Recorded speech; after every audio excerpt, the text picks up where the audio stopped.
Luke chapter 6, verses 6 to 11. On another Sabbath, when he entered the synagogue and taught, a man was there whose right hand was withered. And the scribes and the Pharisees watched him to see whether he would heal on the Sabbath, so that they might find an accusation against him. But he knew their thoughts, and he said to the man who had the withered hand, "Come and stand here." And he rose and stood there. And Jesus said to them, "I ask you, is it lawful on the Sabbath to do good or to do harm, to save life or to destroy it?"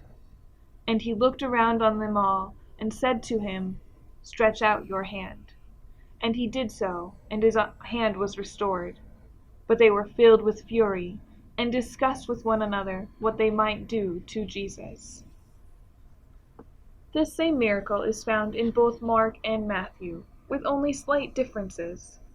In Matthew, Jesus questions whether a man whose sheep has fallen into a pit on the Sabbath will not rescue it, stating that a man is of greater worth than a sheep.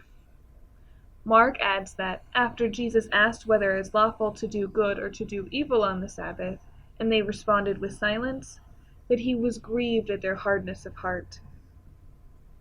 There are two questions I want to address regarding this miracle. Why is it significant that Jesus healed this man's hand on the Sabbath? And why is it significant that it was a withered hand which he healed? The word Sabbath means rest. Every seventh day, Saturday for the Jews, is the Sabbath day, the day which God has given us for rest. The Pharisees had taken the Mosaic tenets and greatly expanded what was or was not permissible to do on the Sabbath. However, in their attempt to shore up their power base, they had become rigid in their laws. They could not see that the Sabbath was made for man, that it is the most excellent time to do good, because it is the day dedicated to God, who is perfect goodness. As for the question about the withered hand, I want to take you back to the Old Testament and introduce a man named Jeroboam. Let's jump back to a little before Jeroboam, to David, who slew a giant and saved and united the 12 tribes of Israel. He had a son named Solomon. Solomon was the wisest king to ever rule Israel. During Solomon's reign, a prophet came to Jeroboam and told him the 12 tribes of Israel would be divided because of Solomon's sin, and that he, Jeroboam, would be given power over 10 of those tribes.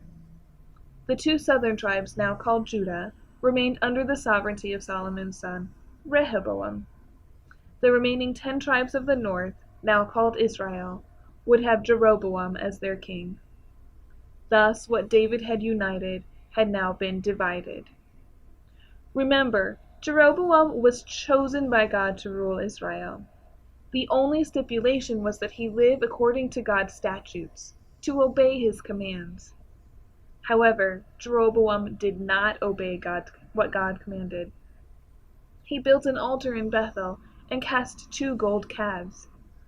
On a day when he had chosen to offer sacrifice, a prophet came to Jeroboam at the altar and denounced what he had done. Listen to what happened in 1 Kings chapter 13.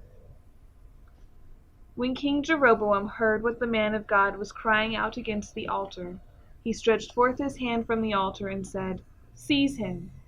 But the hand he stretched forth against him withered, so that he could not draw it back. Then the king appealed to the man of God. "Entreat the Lord your God," he said, "and intercede for me, that I may be able to withdraw my hand." So the man of God entreated the Lord, and the king recovered the normal use of his hand. So, God withered the hand of Jeroboam when he stretched it out against the man of God. He then healed the hand when Jeroboam repented. This may be the inspiration for Psalm 137. The psalmist has been instructed by his captors to sing songs of Jerusalem while in exile, but he refuses. He prays that God would wither his hand rather than allow him to forget Jerusalem, just as it happened to Jeroboam, who rebelled against Jerusalem by disobeying God's commands. The next mention we have of a withered hand comes in the Gospels.